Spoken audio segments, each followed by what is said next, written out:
Jom teman saya buat ais krim goreng anti gagal edisi Ramadan. Kalau nak buat ais krim goreng wajib beli roti ni dah. Original klasik Jumbo Gardenia. Sebabnya dia tak serap minyak banyak.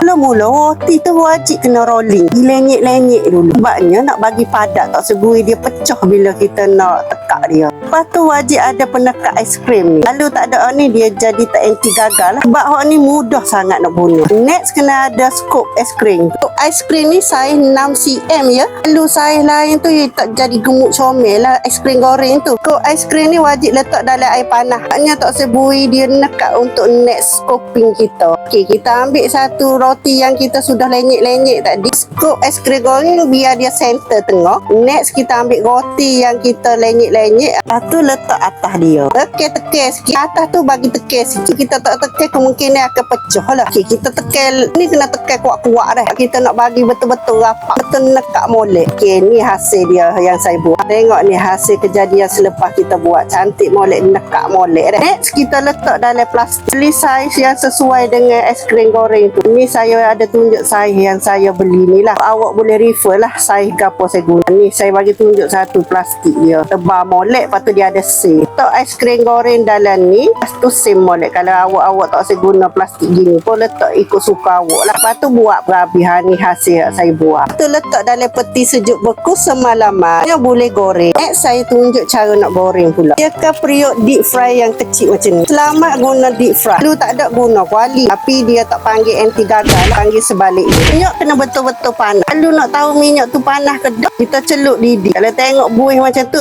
dia tak panas betul-betul lagi lah tu. Panas lagi minyak. Celup lidi ya buih gini maksudnya dia betul-betul panas dah ni. Masukkan ais krim goreng dalam tu. Okey, celup buat masuk. Sampai 8 detik. Lepas tu balik. Pulak sampai 8 detik. Lepas tu toskan. Okey, siap ais krim goreng. Okey, kita tengok isi dalam dia. Tada! Ais krim goreng is done. Jangan lupa subscribe, like, komen, share video ini. Terima kasih.